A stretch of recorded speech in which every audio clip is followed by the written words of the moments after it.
Dear brothers and sisters who have now reached almost 80 participants, welcome to the 40th IIIT Intellectual Discourse Online series that we've been having for now maybe a little over 2 years. Alhamdulillah, today we are very fortunate to have with us a speaker who is going to talk on a topic which I'm sure everybody is going to be very interested in. And I'm sure this next 1.5 hours will go by very, very quickly. In order to go right to our speaker, let me just very briefly, I'm sure all of you have seen the short CV that has been distributed earlier. But our speaker today, Dr. Muhammad Daud Bakar, I don't think is a stranger to everybody here. We all know him. We have been with him for many, many years. I don't think I would be wrong if I was to say that he is probably the most influential Sharia scholar in the area of Islamic banking finance in Malaysia. And I say that because he chairs both the highest level Sharia committees, both at Bank Negara Malaysia and in the Securities Commission. In addition to that, he has been appointed chairman of the Majlis Agama Islam Wilayah Persekutuan earlier this year, or was it last year? Last year. And in 2019, he was appointed the president of International Islamic University Malaysia, and on the poster this is what we are presenting him as. But Tan Sri Daud has got a long list of accomplishments. He is a scholar, he is an author, he is a businessman, he is also an educationist, and maybe the most recent is he is now also a football enthusiast. He's very much active with Kedah FC, Kedah State FC. He's a man of many talents. He's going to speak to us on a topic which I'm sure everybody here would be very interested to hear, an area which has become very, very important in the last maybe 15 to 20 years, Maqasid al-Shariah. And he sees the Maqasid al-Shariah as the face and voice which needs to be brought forward. So with this very, very brief intro, I have the pleasure to invite Tan Sri Daud to make his presentation for about 45 minutes, and then we will open for Q&A, inshallah. So Tan Sri Daud, the session is yours. Bismillah ar-Rahman ar-Rahim. Alhamdulillahi Rabbil Alameen. Wa salatu wa salamu ala khairi khalqihi wa khairil anam wa sayyidil mursalin wa imamil muttaqin Sayyidina Muhammad al-Nabiyyil Amin al-Mustafa sallallahu alayhi wa sallam, amma ba'd. Thank you, my dear brother, Professor Dr. Aslam Hanif, an old colleague and friend teaching at the same university, and surely we grow up together in that beautiful and impactful university that has charted our own personality in our own way. Distinguished audience among scholars, professors, thinkers, philosophers, students, and everyone who is very much keen to unlock the very essence of the Sharia. As we speak, I would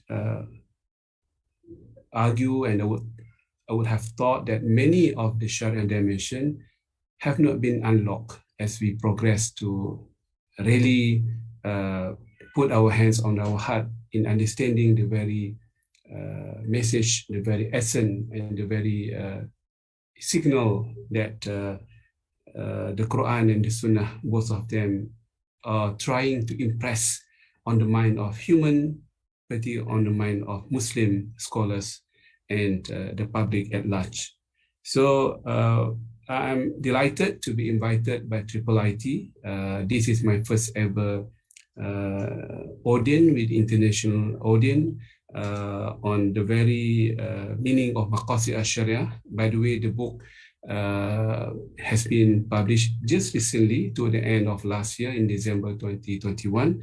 So I'm very grateful. I'm indebted to IIIT for giving me this platform, the center stage to articulate for the first time with the great minds of the audience to share with you and to share my perspective.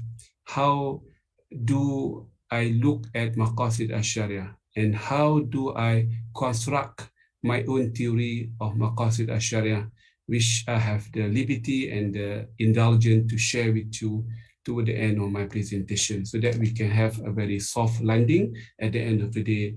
After flying around the globe, trying to understand the very the very nature of Quranic communication, the communic of the Quran to human beings, and what is the intended, the ultimate intention of Allah subhanahu wa ta'ala by communicating in such a way that lead to a very structured, empirical, data-driven Quranic wahyu, all the way from cover to cover. And that will lead me from my scholarly research and understanding to, if I may say, a new theory, a refined theory of Maqasid al-Shariah that could be discussed and deliberated by the scholars and everyone interested in the subject matter. So this is basically, Prof. Aslam, my idea of presenting the theory to you, a very high-level presentation, equipped and embedded with the Quranic own way of communication. This is the very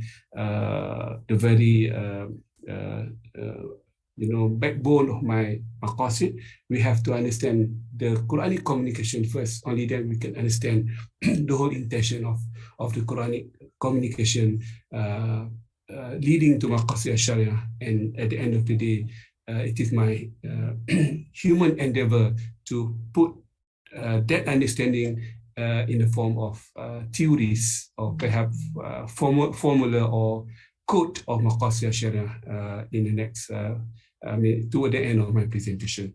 Thank you very much, brothers and sisters, ladies and gentlemen.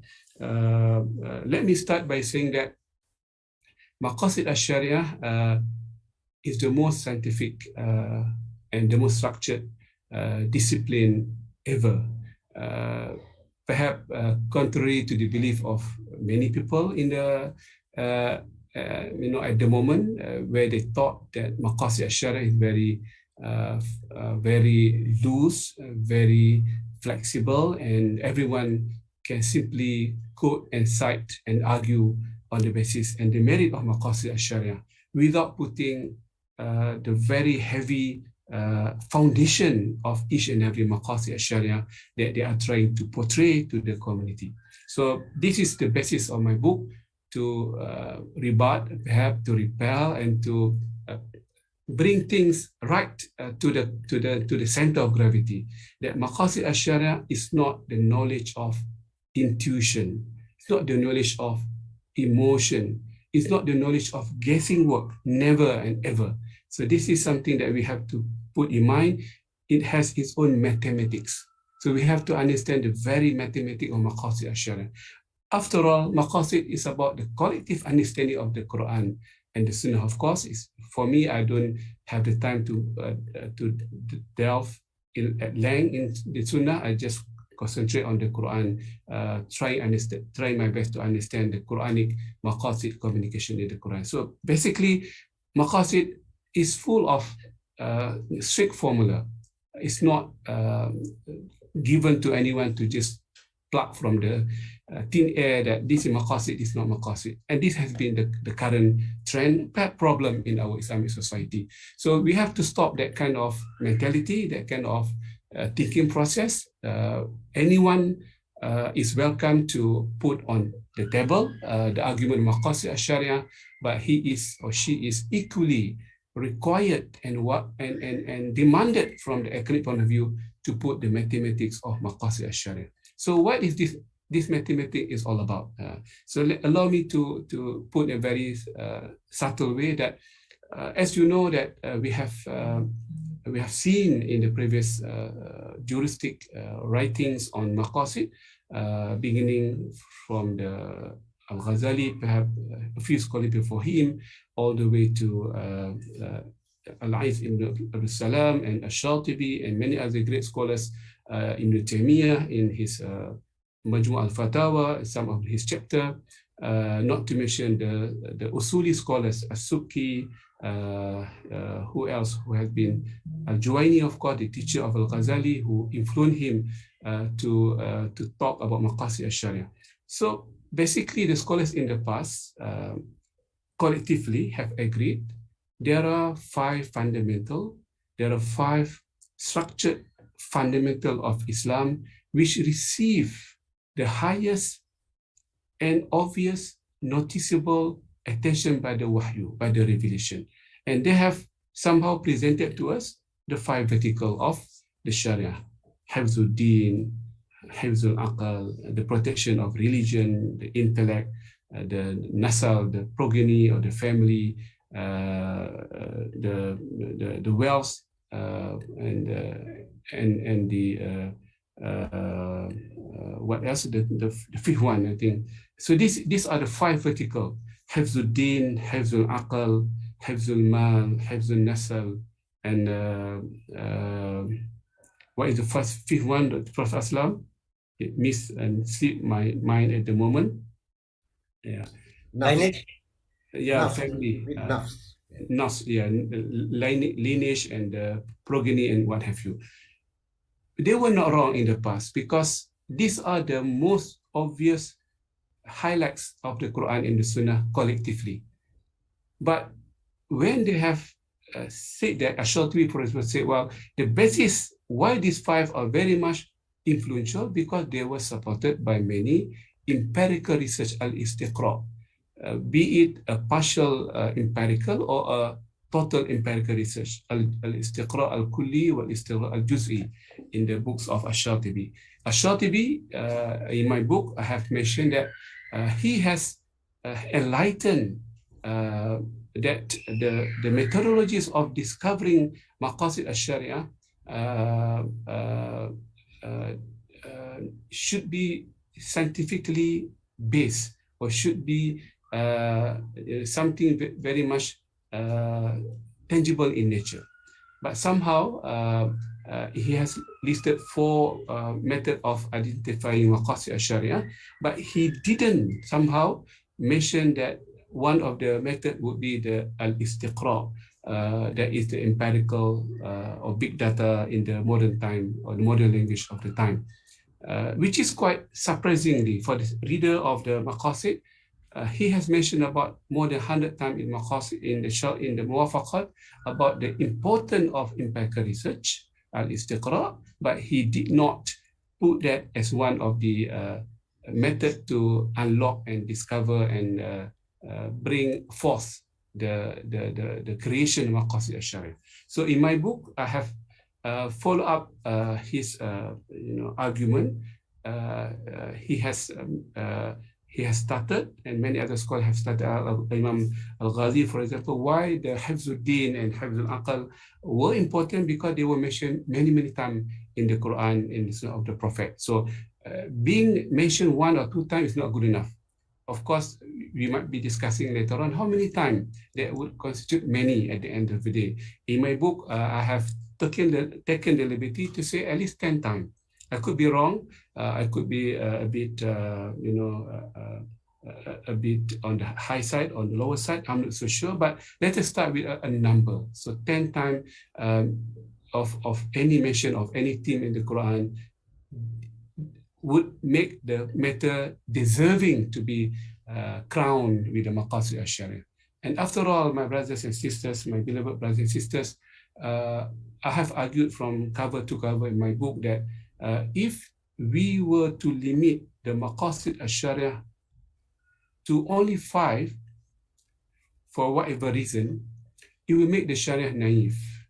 It will make the Sharia unable to stand on the the center gravity of the world, facing the whole community of, the theme of science and technology, the theme of women and attention to women, the parenthood, the environment, the knowledge, al-ilm, the justice and fairness, al-adal wal-ihsan, more than the adal, which is the inside version of justice, transcending the legalistic argument. And Alhamdulillah, the Quran is full and it's very much heavy loaded with these Quranic verses alluding to the meaning of justice, fairness, knowledge. Of course, we can put it under Hifz al-Aqal, but why should we be limited to few, whereas we have the liberty to make it more than 5? So the mathematics is the backbone of my book. So by putting that argument, I started to develop another easily 25 Maqasid al-Shariah, which I put my book as a startup. Inshallah, Prof. Aslam, this is my first part of the book, part 1 of Maqasid al-Shariah. Inshallah, in the future, I've taken about 5 years to put the foundation of Maqasid al-Shariah together with the mathematics, together with the survey of each and every Quranic verse which are relevant to a particular theme. Inshallah, after this, I was intending to go for part 2, where I try to elaborate further. When I mentioned, for example, one of the themes of the Sharia is the preservation of drinking water. The theme of water, وَجَعَلْنَا مِنَ الْمَاءِ كُلَّ شَيْءٍ حَيٍّ, that indeed we have created every living organism from water. Even the virus and bacteria needs water to survive. And the mention about water in the Quran is more than the mention about the prayer, the salah, for that matter. More than multiple times, more than the mention about the salah, that is prayer. And salah is part of Hifzul al-Din, is part of the protection of the religion. Whereas protection of water is a standalone theme, which is very much true nowadays, because without having the water supply, the whole thing will collapse. In fact, the protection of religion will be collapsing. The protection of life, the life we have missed just now, Hifzul al-Nafas just now, the 5th Maqasid, sorry about that. So the protection of life will be in danger. So I'm bringing the detailed data of water and parenthood. The issue of parenthood has been neglected by the world community, even in our Muslim country. The taxation policy is not addressing that much and clear on the welfare of the parent. And the Quran has mentioned clearly in the Quran, throughout the Quran, about the importance of taking care of one parent, particularly when they grow up, when they become old. Specifically in the Quran, Emer yablughanna indakal kibar ahaduhuma, mentioning about the age factor of our parents. So this is some of the gleam of the discussion. So coming back to the whole issue that we have to develop, first to develop the mathematics of Maqasid, the formula of Maqasid al-Shariah, then we have to apply it. The application of it will come in the second series of my book, inshallah, in the future. So coming back to this book, Maqasid al-Shariah, the face and the voice of the Sharia.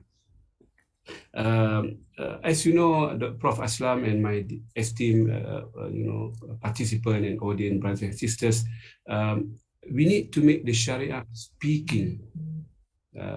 Sharia must have a voice. We cannot be living in a world that Sharia is faceless and voiceless. So the book is trying to urge everyone to make our Sharia, having a voice every single day on any topics and theme of the world discussion. Of course, it has a face. People can look into the face of the Sharia. People can look into the voice of the Sharia and understanding what can the Sharia offer to the whole world. In order for the Sharia to be speaking, the Sharia must be speaking in the modern language. And from that perspective, I have decided in my book to bring the new communication style, which is big data and artificial intelligence. This is something that we have no option but to bring in our Sharia discussion studies, because data has become the most, reliable, trustworthy, the most trusted equity of the world. Because without data, anyone can use the emotion, which is good, to some extent, intuition, which is good, but not all the time. So this is my effort, my attempt to make the Sharia trendy in having a new face of data and a voice of data as well. So when the Sharia speak about women, the protection, the preservation, the dignity given to the woman, we have all the data to support that. Without the data, then we have to take cognizance that we are not doing what is supposed to be done, or the other way around. Education, water, science and technology, which is the basis of the Quran. Quran is full of science and technology, more than the mention of ahkam. The mention of the physics, the chemistry, and the biology in the Quran is superb. Of course, we need to do the data, data, the correction of the data. We have to curate the data and to make it very much clear to the eyes of the readers. The Quran is full of data, but no one has put the effort to no one digitalized the Quran to extract all the data. In my book, I cannot claim that I have covered all the data, but I have given some of the important methodologies of dealing with the Quran from data perspective. In fact, I have to argue strongly that Maqasid al-Shariah has no value if we cannot show the data behind every single vertical and principle and feature of Maqasid al-Shariah. This is something I have spoken loudly, strongly, and cohesively throughout my book. We cannot afford to use a very unscientific argument when it comes to Maqasid al-Shariah. Maqasid al-Shariah is not about ahkam. This is something, Prof. Aslam, to start off my theory. I'm coming to the last 30 minutes of my presentation. I have to put a very strong comment and finding, if you can say that. People are saying most of the, in fact, our current books on Maqasid, somehow they have put the perception that Maqasid is about al-ahkam al-shar'iyyah.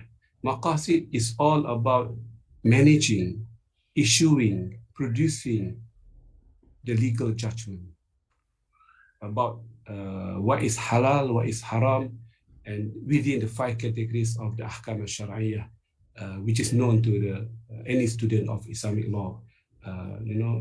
This is something for me, a big departure from my understanding. I have argued, or I have, put an argument in my book that Maqasid al-Shariah has nothing to do with al-ahkam al-Shariah. The preamble of ahkam al-Shariah is about the normal discussion among the scholars that might lead to the judgment whether it is permissible or impermissible. That's it. But it's not the ambit or the parameter of Maqasid al-Shariah. Maqasid al-Shariah is not competing with Sharia. It's not competing with the fiqh and any studies leading to the production of any legal judgment or any al-hukum al-shara'i in whatever field of life. So this is very fundamental. I'm willing to hear your comment later on, but this is my starting point. Maqasid al-Shariah cannot be competing with any discipline that we have thus far. Usul fiqh be it, qawaid fiqhiyah be it, al-ahkam al-fiqhiyah be it, al-fatwa, al-ifta' wal-istifta', whatever the term would be. Maqasid al-Shariah is above all of them. It's above all of them. It might lead to the production or producing a legal judgment, but it does not necessarily limited to al-ahkam al-shar'iyyah. That's why, Prof. Aslam, if I may, you have read many books on Maqasid al-Shariah in Arabic or English. All of them have given the example of al-Ahkam al-Shariah in the example of Maqasid al-Shariah. The permissibility of marriage, permissibility of wudu, the impermissibility of riba and gharar and what have you. So of course, when we talk about type of Maqasid al-Shariah, scholars like Ibn Ashur, Allal al-Fasi and Ar-Rusuni, for example, they have classified into three: al-Maqasid al-Amma, al-Maqasid al-Juz'iyya, al-Maqasid al-Khassa. That is the general maqasid, talking about justice, fairness, and what have you. Then we come to maqasid al-Juz'iyya, maqasid relating to the ahkam al-Shar'iyyah, the legal judgment within one chapter. Let's say the chapter of family institution or al-mu'amalat or international relation. And this is what do they mean by al-juz'iyyah. And al-khassa, which is very much micro than the al-juz'iyyah, that is in relation to one hukum. That is the tayammum, or you have to do this, you have to do that, you cannot do this. And this is for me the starting of the problem, because we have diluted the high profile shart of maqasid in dealing with one particular small issue. Whereas this is the domain of maslahah, the domain of hikmah, the wisdom of fiqh, the wisdom of hukum, which is good, which is something Allah has intended to be enjoyed by His creation. Nothing wrong with that. But it's only one hikmah, one particular value added to one particular conduct is good, but it's not good enough to be, to be profiled and crowned as Maqasid al-Shariah. And beyond that, why are we limiting ourselves to the al-Ahkam al-Shariah? So this is my hypothesis in the book. Sharia, Maqasid al-Shariah is never about al-Ahkam al-Shariah. I have presented this one paper 2 years ago, and some scholars have criticized my theory on this finding. Then I have not produced my book, but alhamdulillah, now I have put that argument clearly, thoroughly, and cohesively why Maqasid al-Shariah is not about al-Ahkam al-Shariah, because we don't want to compete with the jurisdiction of the fiqh.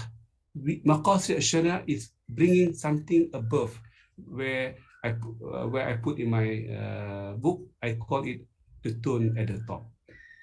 The tone at the top of the government, of the nation, of the organization and whatnot. It's not about something personal, relative to one individual or one society. It's above, overarching, providing the policies of the state, policies of the nation, policies of the perhaps of the world. It has the credential to be regarded as such, and not to be dealing with small and peculiar cases of a person, of individual, or even al-hukum al-shari in any particular matter. I'm not diluting the importance of hikmah and maslahah. I'm saying that maslahah and hikmah are important to one specific individual or a society, or even judgment, but they are not necessarily maqasid. They have to compile the mathematics to have more support for them to be elevated to become one of the projected or intended maqasid al-Shariah in Islamic perspective. So let me jump now to the last portion of my presentation. Alhamdulillah, after writing about 450 pages, I'm now prepared to share my theory on Maqasid al-Shariah from page 456 in my book. So what does this theory talk about, or what is the intention of this theory to do at the end of the day? I have to be brief for the sake of time, but I have nine fundamental or 9 pillars of the theory, Prof. Aslam, 9 pillars.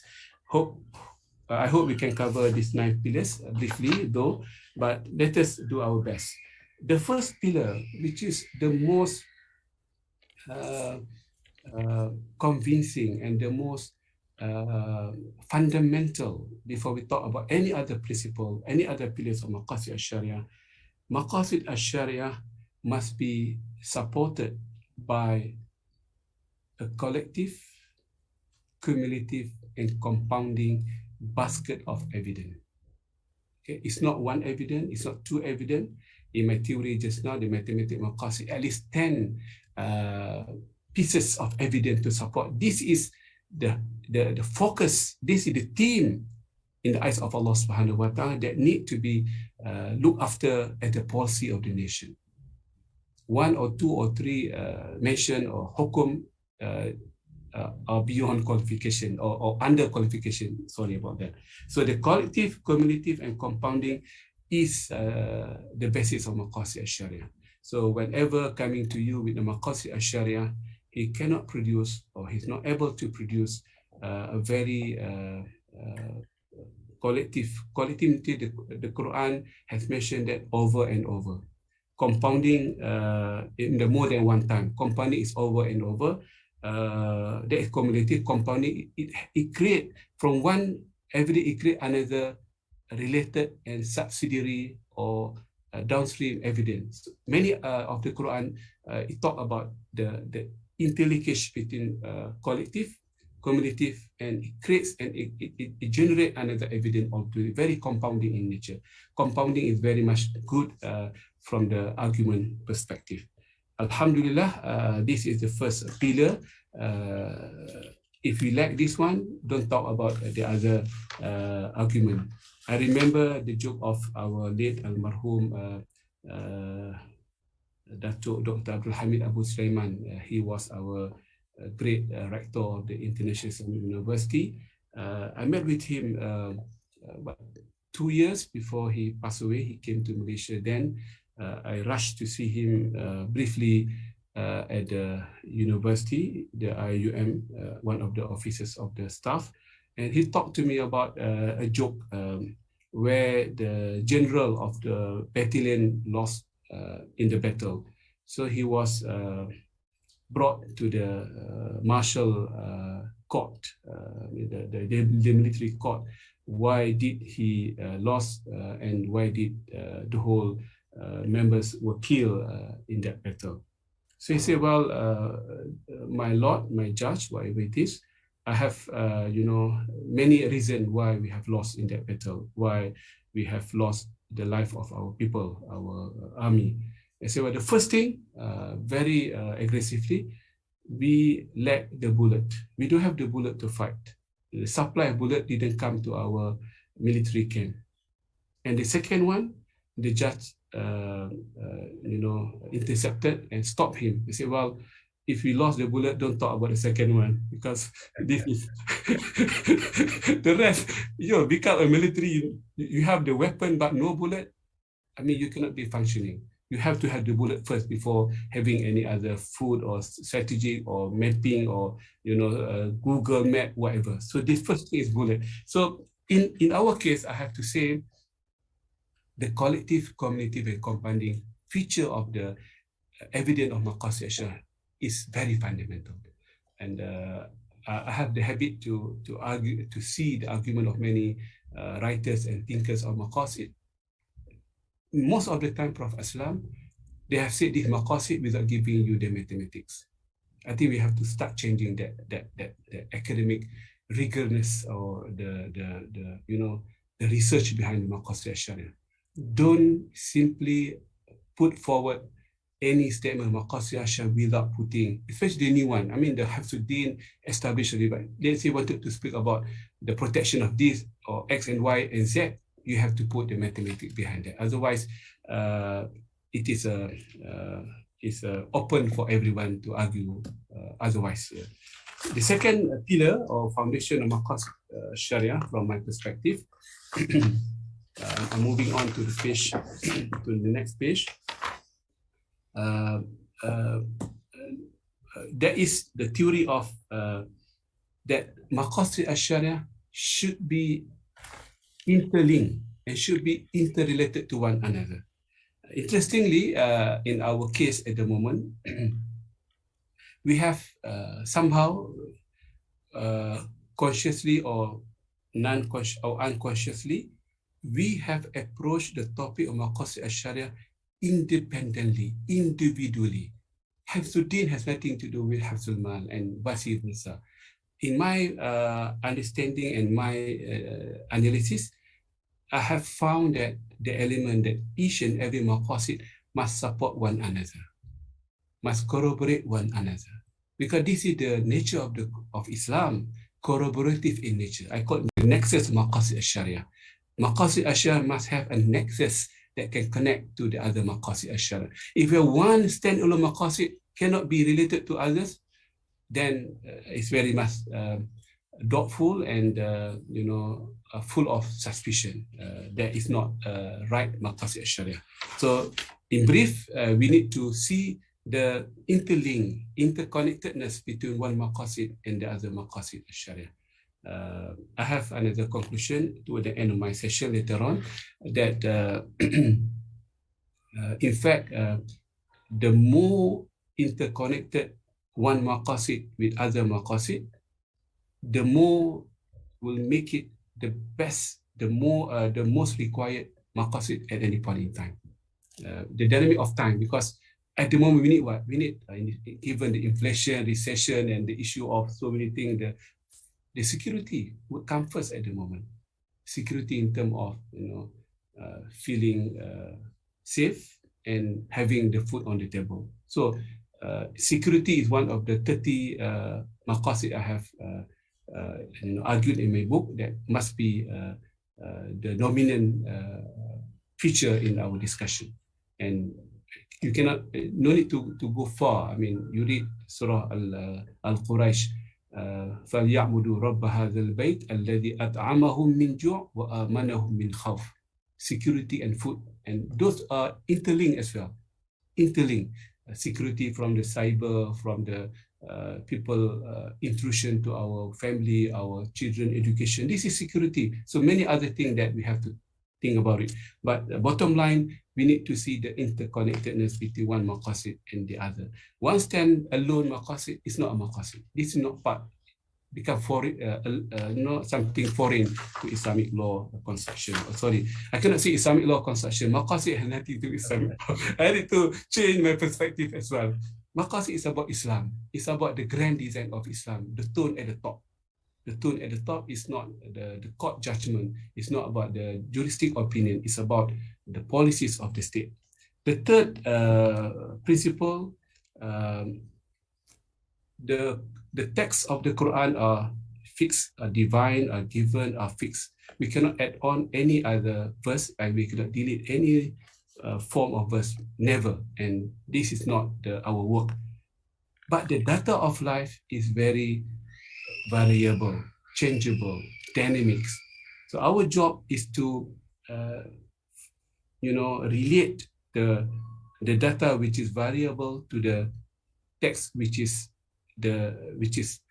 fixed and not changeable at all time. And this is very important because the meaning of, for example, fairness, or how do we define fairness? We cannot be quoting the definition and the anthropology of justice for the last how many years? 1,400 years ago. The new meaning of fairness, disclosure, arm's length, proper accounting, and this is the variable cases that we have seen in the court of the law. And how do these cases relate to the meaning of justice and fairness? The issue of RPT, related party transaction, the issue of proxy, the issue of misrepresentation, the issue of they call it the disparity of income. They call it I cannot recall the name, but it's very interesting concept now. Will be coming in a bit later. How do the Western communities look at the corruption from the from the economic theory, from the income theory. Let's say someone has a lifestyle which is more than what he can afford, and that can trigger the new theory of criminology. Subhanallah, I cannot recall the name, which is interesting, promoted by Cambridge and Oxford, and nowadays in some university in the West, in the USA, to see that sometimes we cannot prove that someone is corrupt or otherwise, but by looking into the wealth, whatever it is, the index, we know that he has the question to answer before the court by having the strict liability concept.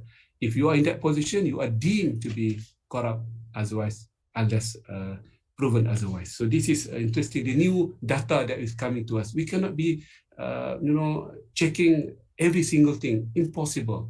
But the data has shown you can use his credit card record, his banking statement, his traveling activities, and his hotel booking to show that while he is beyond his normal financial ability. And that is the new data that some of the economic school in Europe, in US, started developing a new theory that how to cope with the corruption in the wider scope. Number 4, this is something I hope Prof. Aslam will not be shocked by me saying this, theory. Maqasid al-Shariah is not essentially meant for Muslim. They are meant for the whole community, for humanity. Muslims, when we talk about Muslim, we are talking about ahkam Shariah, the judgment, the 5 judgments that we are familiar with. Since we are small and young, we were told about don't do this, do this. This is for Muslim. But Maqasid al-Shariah is not meant essentially for Muslim. They are meant for the whole world. They are meant for Muslim, non-Muslim, for policymakers, for the economic, for the scientists, for everyone in the society. And if we can change that dimension, we can put a new face and voice of Maqasid in a better manner, not in the old limited, constrained manner, which is meant for Muslims only. So here I have talked about the issue of water, for example. It's not meant for Muslim. Water is not meant for Muslim. It's meant for not only even for human, for animal.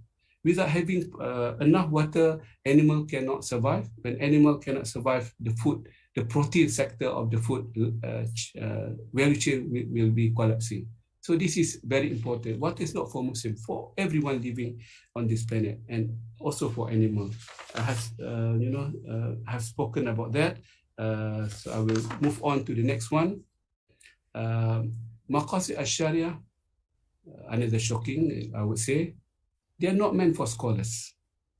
They're not meant for jurists. They are not meant essentially for jurists. They are meant for everyone who is involved in creating the policies of the nation. The policy for economic, policy of finance, education. How could we develop our schooling? How could we ensure that the 13, 15 years of schooling is the most economic and impactful system for our people and whatnot? So in brief, I don't need for me to go into detail. They're not meant for individual, nor for scholars themselves. They are meant for as a policy tool for the government in all aspects of life. That's why Al-Quran is not meant for scholars. I have put that many statements of that nature many times in my book. Al-Quran is not meant for scholars. Al-Quran is meant for everyone to have their own understanding. The scientists, the economists, the psychologists, the doctors, the medical practitioners, even the people in the field of entertainment, sport, tourism. The Quran is a source of guidance for everyone, and not for Muslim, and not for the jurists themselves, not for the scholars, not for fuqaha, and neither for individual. That's why, yes, I think the scholars, people like me and others, we can write, but it's not for us to be the custodian of Maqasid al-Shariah. We are not the custodian of Maqasid al-Shariah. The custodian of Maqasid al-Shariah is the government, the nation, the state, and the higher level of administration. The tone at the top, not for individual. We cannot decide the tone at the top. It's not our job. It's the job of the nation, the state, the parliament, perhaps in our case, and many other organizations of the world. Next, Maqasid al-Shariah, from a perspective, is the constitution of Muslim. When we talk about constitution, it's not about law. When we take any piece of constitution, it is not about law, it's about providing check and balance, the policies of the government of the day, of any state and nation for that matter. We have to read the Maqasid al-Shariah from the constitutional perspective and not from legalistic perspective. Whereas our book at the moment, all of them without any exception are about legalistic perspective of Maqasid al-Shariah that make the Maqasid al-Shariah limited and constrained and cannot breathe and cannot compete with the other issues of the world. When you look at the World Bank convention, many other international organization policies, we are far behind because we have looked Islam from the juristic perspective all the time. Whereas Maqasid is not about fiqh, it's not about Sharia, it's about the very essence of Sharia, dealing with the grand design of the Islamic way of life in many dimensions. Okay, and then Maqasid al-Shariah is meant essentially for humanity, to protect the very meaning of humanity in all respect, without looking into religion, into race, into color of the skin, into the geography. It is meant for everyone. Those who are living in the north, in the south, Maqasid is ideal and is relevant to all of them because they are human. Alhamdulillah, I have made the conclusion of my Maqasid al-Shariah. The biggest Maqasid is not about Hifzul al-Din and Hifzul al-Aql. It's about Hifzul al-Insan. This is my own theory and I have the argument for that. Even Hifzul Din is linked at the end of the day to Hifzul al-Insan. Allah subhanahu wa ta'ala ar-Rahman ar-Rahim, to protect the human and to be merciful to Muslims. So the meaning of ar-Rahman, the meaning of the rahmat of Allah subhanahu wa ta'ala is so huge. And from that argument and many other pieces of evidence, baskets of evidence, I have concluded somewhere, somehow to the end of my book, that humanity is the main face of Maqasid al-Shariah. The last but not least, Prof. Aslam, I think I call here in Sharia, we believe, in data we trust. Yes, we have to believe in Sharia, the Quranic verses, the hadith of the Prophet Muhammad sallallahu alaihi wasallam, but we have to bring in the element of data in our appreciation, understanding of a better, more refined Maqasid al-Shariah to make it trendy, relevant to our society. Don't talk something which is not relevant to our current market. What do we need now? What do we need now? Because the Maqasid evolve with the change of the variable of life. And for that matter, we need to put a very strong data room for that matter. And data has not been our equity, our forte at the moment, which is unfortunate as we speak today. I think with that, I would like to conclude my presentation and perhaps one last comment. Toward the end of my book, I have I become a bit courageous, to say that the perfect Maqasid al-Shariah is a Maqasid of al-Maqasid. A Maqasid that can combine all of them and not offering themselves individually. A Maqasid that can relate to religion, the knowledge, humanity, property, wealth, fairness, environment, race, sex, the need of the people and everything. So this is something that I think I have to put forward, that the Maqasid of al-Maqasid is something we need to do in the next round of our discussion, so that Maqasid al-Shariah become very interconnected, very collaborative, and would have more impact to the society. Why do we need to understand Maqasid al-Shariah? Not to be intellectually pleased, having the intellectual pleasure, but to have the impact, real impacts on the ground for our current society, either in the east, in the west, in the north, or in the south. Muslim community have been suffering a lot. we are not having clear-cut policies from the government, from the nation. We are everywhere, but not knowing what to do, and we are not guided by the data of the Quran. From there, we can go out and find the data of life to marry the two important data of wahyu and data of life as we live and as we progress at the current time. I think with that, thank you, Prof. Aslam, for giving me this stage, and I would like to thank everyone for your kind listening. May Allah subhanahu wa ta'ala guide us and give us the courage, the mental courage to do what is more useful and impactful to our religion. Thank you.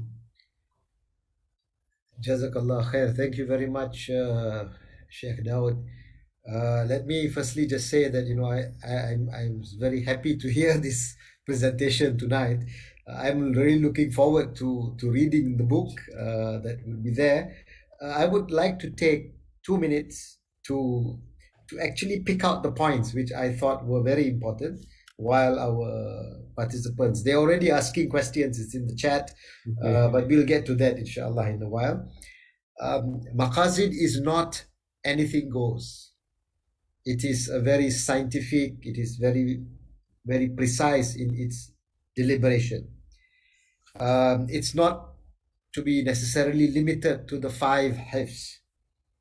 And you have said that in your study, you may have come up with 25 components of areas that. In addition to, yeah. So in other words, it's not fixed to that 5. Something that's very interesting. And secondly, there has to be support by what you called empirical evidence, yeah, to support whatever you're putting forward as being part of this maqasid. The Sharia must be a living component of our lives.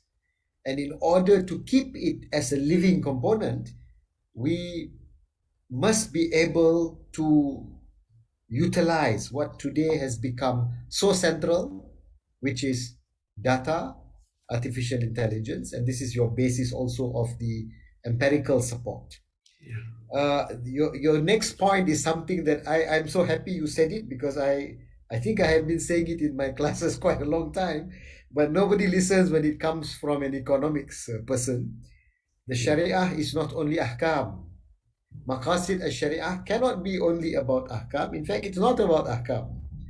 And on this, I would love to quote, a few scholars, including Prof. Hashim Kamali, and it is a guidance. Sharia is a guidance, and of course, guidance is not only legal. So, alhamdulillah, that's a wonderful thing. It's going to be now. I'm going to be quoting you in the class when I say this, so this will give it more weight. Maqasid Sharia is not a competitor to fiqh. It is above it in the sense that it gives the overall picture. And then you ended by talking about your 9 pillars or principles of the theory of Maqasid. And just to tell you that, in the chat, people were asking, I missed number 2. What is number 2? And somebody was giving, what is number 2? So, wonderful presentation. I'm sure people are they've already started listening, but maybe for those of you who have also asked about your book, if I can get Brother Shazwan to maybe play the little clip that we have.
Alhamdulillah. I hope everybody, gets a good idea of the book, and maybe we look forward to it being in circulation very soon, and for people to read. And I would be very happy if this becomes a book discussion series that we could organize.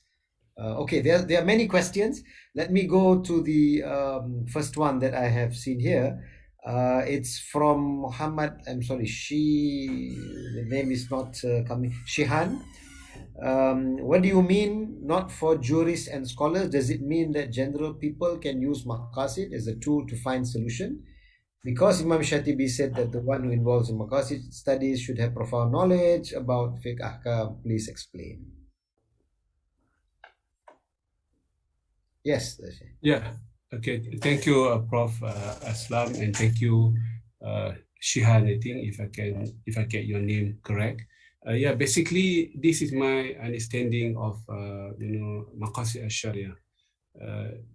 It originates from the idea that Maqasid al-Shariah is not about ahkam al-Shariah. If we need to issue the fatwa, then we need to have legal knowledge, Sharia knowledge. We have to study usul fiqh, we have to study this and that. We have to know Arabic. We have to go through a very robust and very long years of training in the usul and ahkam and istinbat and what have you. That's right. Shatibi was right. Yeah, you are right. Everyone is right. If Maqasid al-Shariah is all about producing ahkam al-Shariah, but if we can accept that Maqasid al-Shariah is not about ahkam al-Shariah, it's not the purpose of studying Maqasid al-Shariah is to issue the fatwa, then we have new discussion altogether. And this is my understanding that if we allow the scientists, the economists, the policymakers, the politicians, and everyone who are expert in the society to understand the Quran and to derive the policy of the Quran to suit their own field. Let's say the water scientists, they know more than the fuqaha for them to produce the policy of water protection, water purification, either using the chemical or membrane technology, which is more effective for 1 metric ton water or purification in terms of cost of electricity, in terms of the environment effect. If we were to build the big dam in the big jungle compared to what have you using the drilling to get the water from the bottom of the earth without disturbing the ecosystem. This is not the job of scholars. This is the job of a proper expert, and allow them, give them. And that's why we need to do more now. We need to train the mind of the Muslim, not Muslim scholars, to be embedded with the Maqasid, for them to help the scholars. Nowadays, I think for lack of better word, we are saying Maqasid is Sharia or fiqh is Maqasid. Let the scholars talk about Maqasid, which is wrong. Which is wrong for me. That's why we need to open up the mind that Maqasid, the Quran is not meant for scholars initially.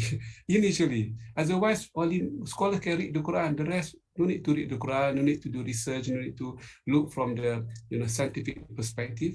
This is again another departure that we need to put some correction to our way of doing things. So I would agree with your concern, but are we able to look into the issue from different perspectives? We need to invite the Muslim as a Muslim to understand the Maqasid al-Shariah without being themselves the scholars, the fuqaha, and the jurists. How are we going to do that? Perhaps I can write another series of the book. I have some idea because I have been interacting with them everywhere in the world, the Chinese, the Japanese, the Australian, the American, and the World Bank people, the United Nations people. The thinking is very much, Maqasid in nature, but they don't have the guidance. We have the guidance. We have the Quran, the Sunnah, full of guidance. But where are we? Because we are leaving that to the scholars and the jurists. That is not good enough. Jazakallah khair. From Nuruddin, I think a very regular participant in our programs. Does the Maqasid you mean have parallel with the idea of Sheikh Taha Jabir Al-Wani, who places it as a methodology with the main principle being Al-Maqasid Al-Ulya Al-Hakimah, which consists of At-Tawheed, At-Tazkiyah, and Al-Umran? Prof, can Maqasid Sharia be used to reprogram the algorithms of the digital world, including metaverse, so that it does not lead to human dehumanization, but to human liberation? Thank you. Yeah, very tough question. I'm here to take easy question only. Okay, we take one after the other. I think, I mean, the ideas of Sheikh Taha Jabir, rahmatullahi alayhi, and great scholars like Taha Jabir, Taha Ibn Ashur and Allal, and many other great scholars, even the modern scholars, they have written a lot, and IIIT have published a number of interesting books. I have read most, if not all of them. These are the attempt by our scholars, living or dead, to bring the right capsule, the right algorithm of Maqasid al-Shariah. What Sheikh Taha Jabir, our father, our teacher has said is true, but for me it's partly true because Maqasid is unlimited. Unlimited to face or Umran. The more we deal with the Quran, the more we can find the new signal that Allah has implanted in the Quran.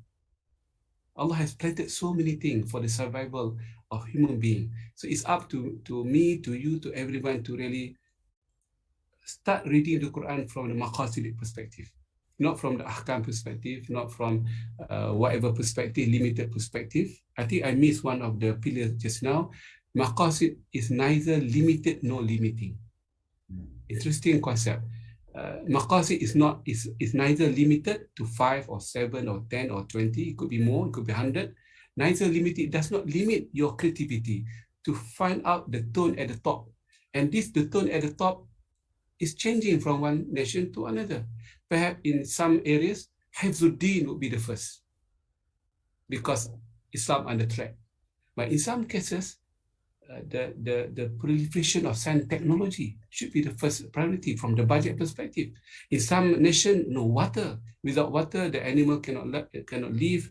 The plantation will be corrupted and whatnot. So everyone must pick up the need of his society. And Maqasid is all about that, providing a grand design, not piecemeal, which I mentioned in the short video just now. It's about grand design of Sharia. Even in United Nations, they have 27 SDG. Not every country, not every state is able to take all of them because they have their own priority. So the data of the state will dictate which one must come first. The same go to the Quran. Quran has more than 27, has more than 30 or I don't know how many. But to have 5, as we speak today, we make our religion very naive. We cannot compete at that level of the intensity and the wholeness of the world movement. We need to be able to go out and articulate the meaning of the governance just now. No one speaking about governance nowadays within our scholars or non-scholars community. The issue of economic equilibrium, economic justice, the issue of access to affordable and they call it affordable and available drinking water, make it available and affordable. Many people die every 50 minutes, every 15 seconds, every 15 minutes of our one would die from water, lack of water. And it relates to Hafsul Nafas. They are interrelated. When we do have the water, we cannot be performing our ibadah properly, and it will affect the wealth, affect the intellects. I'm now working with my own organization to feed the student at the school. We have the data. We have the data that those students have been going to school for the last so many years without having anything in their stomach. They cannot focus on their studies. So we need to provide food for them to be able to go to the school at the primary level so that they can focus. Alhamdulillah, Prof. Aslam, the attender record for the last 3 months, 100%. They go to school perhaps to eat. Okay, when they eat, they can study better. So this is the Maqasid we are talking about, the Maqasid of food feeding program in many parts of the world. So I hope I can answer the first question. Neither limited nor limiting. Metaverse is technology. Of course, some people will say we cannot be doing this because it will dehumanize, what. I try not to play with the term and the words. Look at the substance of the technology. If the metaverse can bring us closer to the truth, to the guidance, what's wrong with that? I have the feeling as a practitioner in big data and metaverse as well to some extent, we can make the Quran metaverse because it can really pick up the real color, face, and voice of the Quran in no time, as if we are living in the algorithm of the Quran. When we pick one word, everything will come in, the data of the world and the writing of the world and the incident of the world and what have you. So metaverse is something that we need to understand it first and don't reject before you know it. Study first and be familiar with the concept, then you can reject when you have the conviction. Don't follow the crowd, follow your own knowledge and be someone who is expert. Don't read one or two articles and try to reject. No, cannot do that. You have to read. For me, I don't read only. I become a practitioner. I spend hours and months to study anything new coming my way. The Bitcoin, digital asset, the metaverse nowadays. I attend the classes. I attend the seminar. I went through internship with many companies, Malaysia or overseas, to understand. Then I think only that we can appreciate. And if they are bad, if the technology is very neutral, we can make them good for our Islamic cause, if you like. So this is my advice to the brother. I think very, very important advice that we have to be always seeking knowledge. Not only knowledge, but also being actively involved in the application of that knowledge, and this gives us greater insights. I was seeing Prof Fauzan also was getting very excited when metaverse was mentioned, and I'm sure this is another topic that needs to be discussed much more. I would just like to intervene and do a little bit of maybe asking a little bit of clarification from you. You mentioned just now that we needed this cumulative and compounded evidence, but you were talking about in the Quran, yeah? If something is coming many times or 10 times. But what if, based on our current context today, there is something that is not in the Quran 10 times, but maybe one time or two times, but it is something very important today from our data, from the big data. Yeah. Would that make it one of the potential maqasid?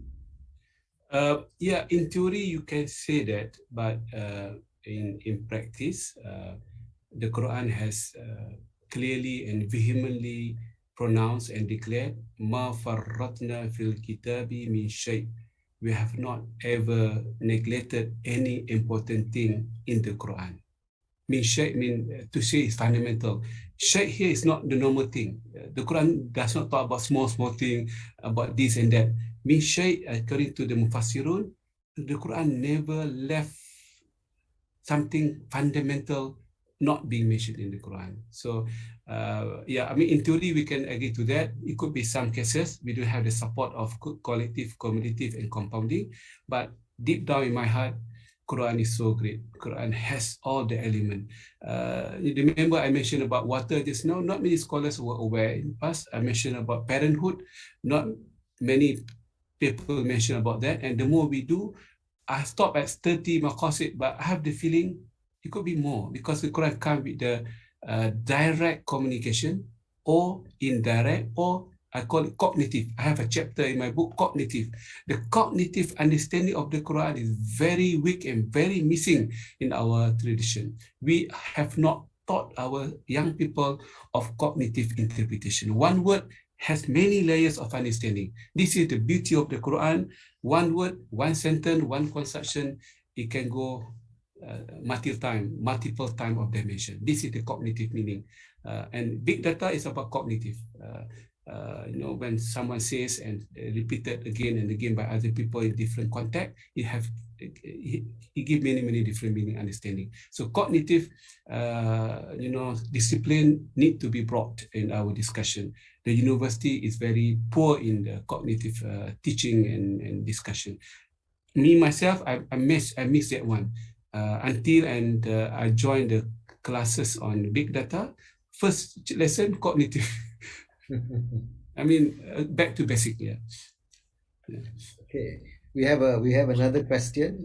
What would you describe about data and individual behavior profiling? Similar to the social credit system in China, many people criticize because it is used to perpetuate authoritarianism, and then in bracket digital authoritarianism. How can Maqasid solve this kind of problem? This is also, by the way, our brother Nuruddin. He always asks the difficult question. Perhaps we can ask him to give an answer.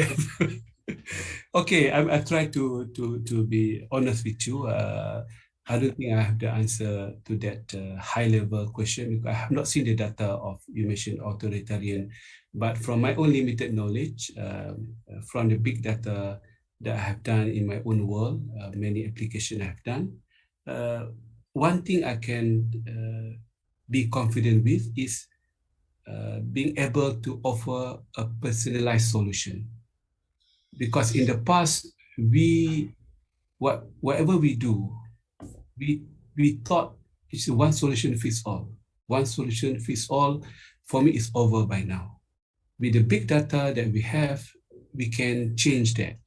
In fact, the Quran and the Sunnah in particular, the Sunnah is much more clear than the Quran in terms of providing personal solution. When someone asks the Prophet has given to the same question many answers, right?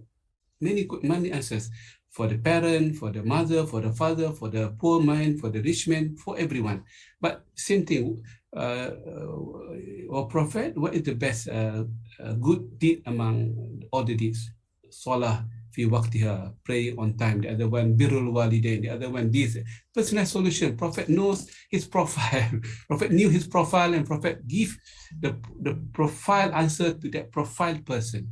And this is the origin, the genesis of personalized solution. In our university, Prof. Aslam, Dr. Fawzan, and myself, we taught our students with one script for everyone. Whether he's good in the mathematics, in the analytical mind, or poor in English, we don't care. We come to the class, sorry to Prof. Aslam, I'm part of you. I mean, we just deliver the lecture. Assalamualaikum warahmatullahi. See you tomorrow, next week. That's it. But when we have the personal solution, which we have done many times, out of 40 students in the classroom, we know who needs more intention, who needs more slow pace of discussion on deliberation. We know who is the leader among them, who can be the leader among them by having the profiling based on big data of all of them. 5 questions, 10 questions we ask from day one when they come to our class, when they register at the university, we can profile them all the way. And this is the power of profiling and big data. How does it relate to Maqasid al-Shariah? I'm not so sure. But for me, if we can do that, we can make our Quranic verses profile as well. I mean, to argue on the economic matters, the juristic matters, the poverty matter, we need to profile the verses of the Quran. I'm not at that level yet, but I'm doing on human. I have not done the profiling on the Quranic verses. What more on the Sunnah, which thousands and thousands of Sunnah, someone need to do the profiling job, because the profile job of the raw material, they will produce interesting result that we cannot ever imagine. The Quran is full of those power, but we have to unlock them, and we cannot be using one verse for everyone. No, we can't. Even the Prophet was answering one question with more than 10 answers, different answers altogether. And Imam Shafi'i was close in his Al-Risalah by saying that the scholars need to focus on a theory he called the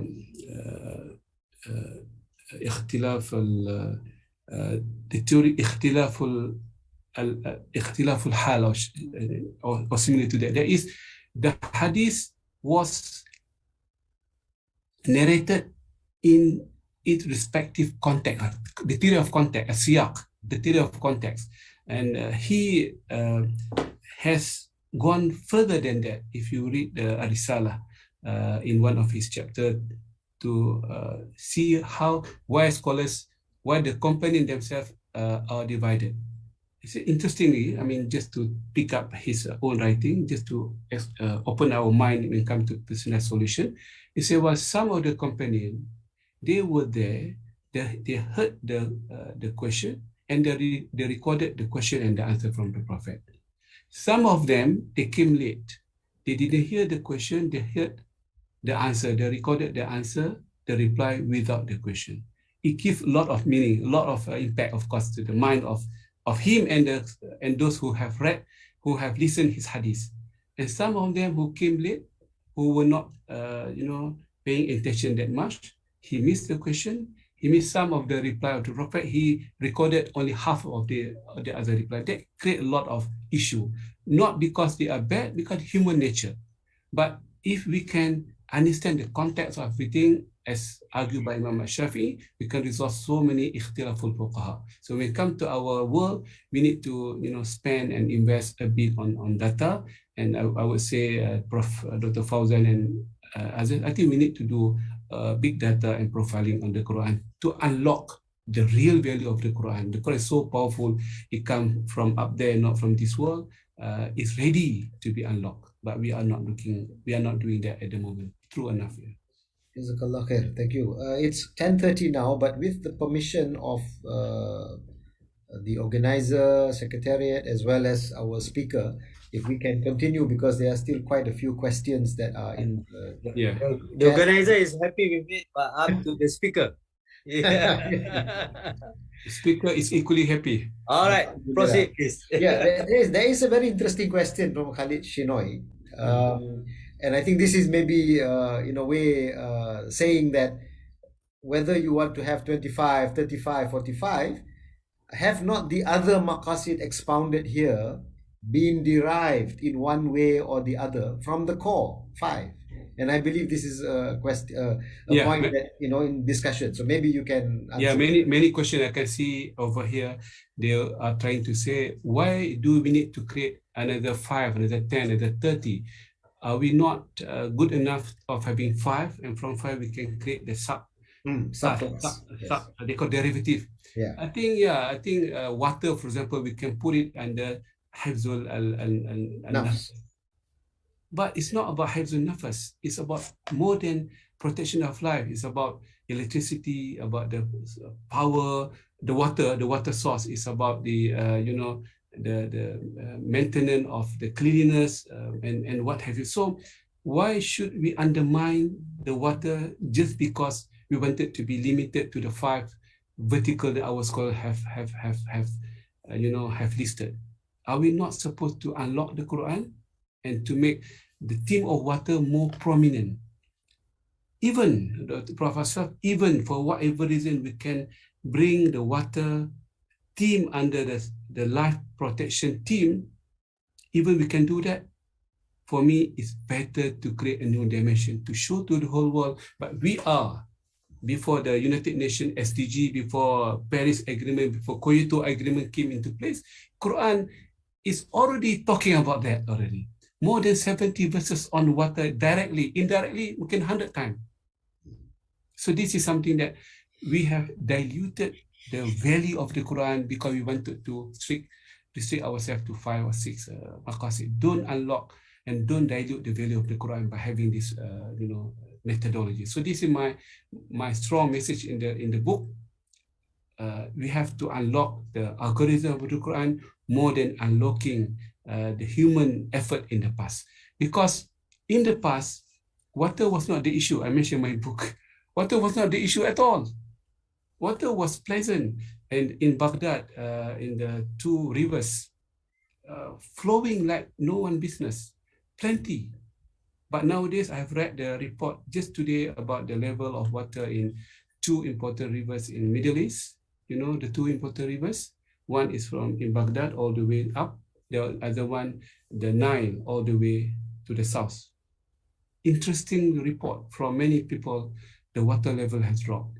And in the next few years, animal will die, the crop will die. What will happen? Human will die. So this is the issue that we are talking about. And people are talking about how to convert carbon dioxide into water again. To that extent. So where are we in the discussion of water at the moment?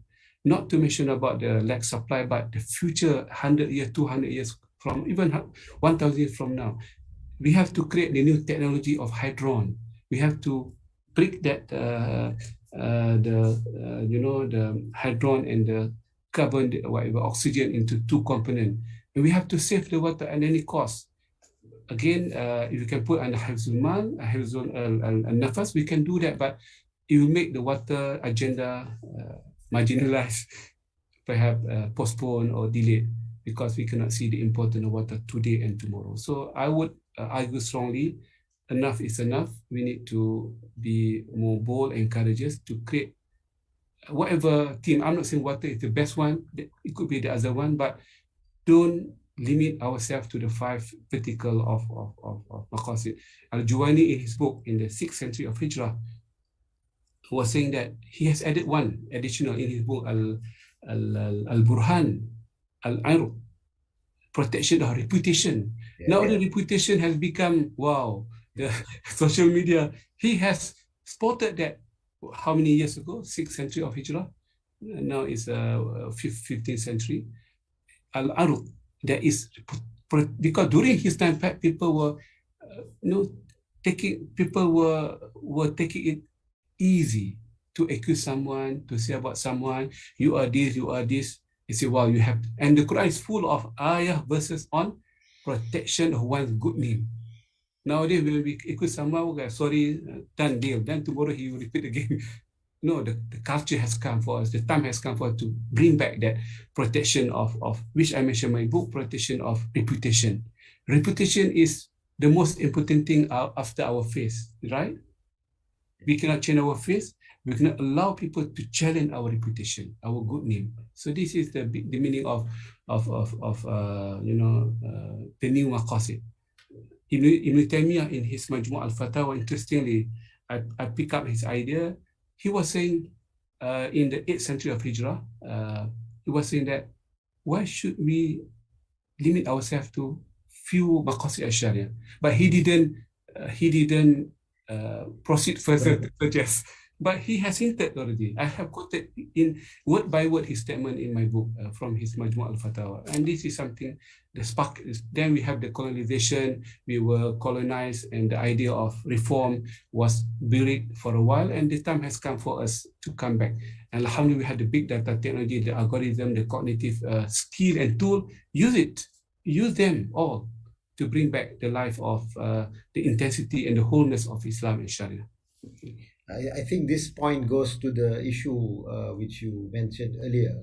The Quran is absolute, is fixed, but then the works of scholars who are interpreting it, these are at the end of the day, the work of human intellect, and therefore should be subject to critical evaluation as well. And sometimes I think maybe we Muslims, we have a great difficulty trying to be critical of some of these works that are considered to be authoritative works in our Torah. I think this is maybe something we need to also discuss in another session. There is a related question from Muhammad Nasrul: how to use Maqasid Shariah in social sciences to understand human behavior and interaction. And then related to that is this question by Muhammad Shihan again.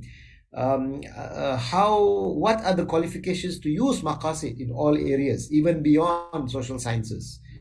It goes beyond the ahkam. So what are the qualifications that we need? Thank you. Very important and prominent question. I was thinking loudly about that question. I don't have the answer at the moment. I think what do we need? My book is just a small book. Try to shake the mind of many great mind of Muslims and non-Muslim, whoever they are. But after this discussion and this book, we need to create a new syllabus of dealing with Maqasid al-Shariah. That Maqasid is actually meant for everyone, even non-Muslim, to understand our Maqasid al-Shariah. It's not meant for scholars who understand Arabic, understand the fiqh as I do. I would argue that we have to create a new methodology of understanding Maqasid. But before we do that, we have to define what is Maqasid first.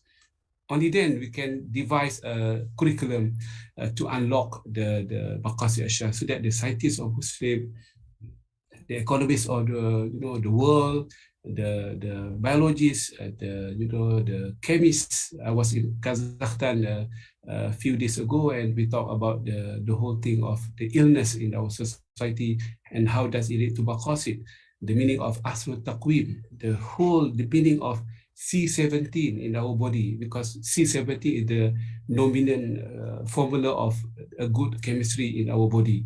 Whenever we have C14, C20, then we're going to have some illness and whatnot. So how can we bring back C17 from the Quranic perspective? So again, I'm not the best person to answer your question, very important question nevertheless, but I need the help, we need the help of everyone. My job is to spark the mind that we need to move on. We need to have new narrative Maqasid Sharia, but how do we equip our Muslim, non-Muslim to understand Maqasid Sharia? We need another collective, huge work together to bring the Sharia to be discussed in the World Bank, in IMF, in United Nations, in UNESCO, and what have you. But are we ready? Are we still talking about ahkam fiqhiyah? This is the problem. We have to move from ahkam fiqhiyah to policies, the tone at the top. Only then we can be part of the world community discussion. Maybe the last question, because we need to be to be just to everybody, including our speaker. You in your presentation today, you have gone beyond the area that maybe you are the most well known, at least in Malaysia, in your role in the Islamic banking and finance field. You have gone beyond that in your discussion today. But the last question is from Khairul Nazli Muhammad. Yeah. With all respect, Doctor, what is your opinion on the criticism raised on the challenges of realizing Maqasid al-Shariah in Islamic banking and finance? Okay. I have one chapter on that and another chapter on Islamic economics in my book, because I have been engaged with all the hot discussion on this topic. So I'm bringing the juristic perspective and the banker's perspective, Sharia advisor perspective, and on the other side of the table we have friends from the Muslim economists. They have their own thought, and Prof Aslam is one of them. So we have been engaged on this issue for many years. In the chapter I think chapter 13 or 14 in my book, I have devoted one chapter to discussing this issue at length. So in short, in brief, Maqasid al-Shariah in banking and finance shouldn't be looking from the fiqh perspective. It should be look from a very high level perspective about, remember the theory of interconnectedness. If we expect the scholars, the mufti, people like me to solve that problem, it will not happen at all. We expect the regulator to do that, it will not happen. That's why the tension is quite high, because we expect people like me and people like Prof Aslam and the regulator and anyone to solve the problem. No, it's about the nexus of Maqasid al-Shariah. We have to put a policy. How does Islamic banking help the B40? Okay, how does the Islamic banking help the unbankable? Which I do. I have my own system called remittance, so we can make the B40 in Indonesia, Bangladesh. Nowadays we are working in Kazakhstan. They are connected to the banking through virtual account VA, which is not the normal banking system. So we need to innovate. We cannot be asking me, Dr. Daud, you are a Sharia scholar, solve the problem. No, we can't. We have to work together. The technology, the scientists, the regulator, the Islamic Religious Council, the community, to bring the Maqasid al-Shariah. The problem in the past, some group were saying Maqasid is not happening because the scholars were legalistic, were juristic. from their point of view. And scholars were saying, the economists, if I can be open and blunt, they were saying, economists, you don't know about the practice of the banking. So both are not helping one another. So in order to resolve this issue, under my theory of the interconnectedness, to bring the Maqasid al-Shariah in banking finance require a new, we have to go back to our our whiteboard or our, whatever they call it, just to put the whole mechanism. And this is, of course, we try in Malaysia to bring the meaning of, they call it the central bank white paper on that, which is the first attempt, but it's not good enough. We need to bring more than that, the budget from the government. If the bank, if a bank were to give financing to solar, to hydro, to the hydrogen technology, which is not the case in Malaysia, because the solar, the hydro are still using the fuel at the end of the day, not 100% green, but the hydrogen is 100% green. So where are we in terms of research in hydro? How many universities are teaching hydrogen technology? How many? I'm asking the universities. So you cannot expect one group to solve the problem. So we have to bring everyone back to the platform. And I can talk on and on the environment, on the poverty, on employment, empowerment. We cannot be expecting one or two or three groups to carry that message, that expectation of Maqasid al-Shariah. Yes, employment is very important, poverty is very important, but not one or two sectors. It cannot be done along the way. So that's why I have to say, I have said in my book many times, Maqasid will require interconnectors. The more we are connected, the better the Maqasid will be. This is my final comment on that question. And everything we do, we need to come back collectively. We have to be ourselves collective and cumulative as well. Not only the verses, the Quran, ourselves, our effort from the politician, the parliament members, from the government sector, from the policy makers, from the regulator, from the scholars, from economists, from student university, everything must be put in place to put forward the Maqasid al-Shariah in banking, in education, in poverty, in mosque and administration, in our science and tech. We are far away in our science and technology. We are left behind now. We have not created anything. The technology at the moment. So we are, what has happened? Because we have not put the right curriculum, the syllabus, and so on and so forth. So Quran is full of science and technology. A shame for us not to talk about that as part of Maqasid al-Shariah. Prof. Aslam, thank you very much. Jazakallah khair. Thank you very much to our speaker, Tan Sri Dr. Daud. 1.5 hours has gone so quickly, and there are still a few questions. I apologize to those who may have asked the questions and we were not able to discuss them, but I hope members have seen the questions. I think in conclusion, if there is, and I hope this is not a conclusion to end discussion, but conclusion to this first session, and I hope many to come in the future. As you mentioned, the area of Maqasid al-Shariah has been one of the few areas that IIIT has done, I think, an incredible contribution to the Ummah and to humanity by coming up with a number of books in English as well as in Arabic, and I think your book now is going to be another welcome addition.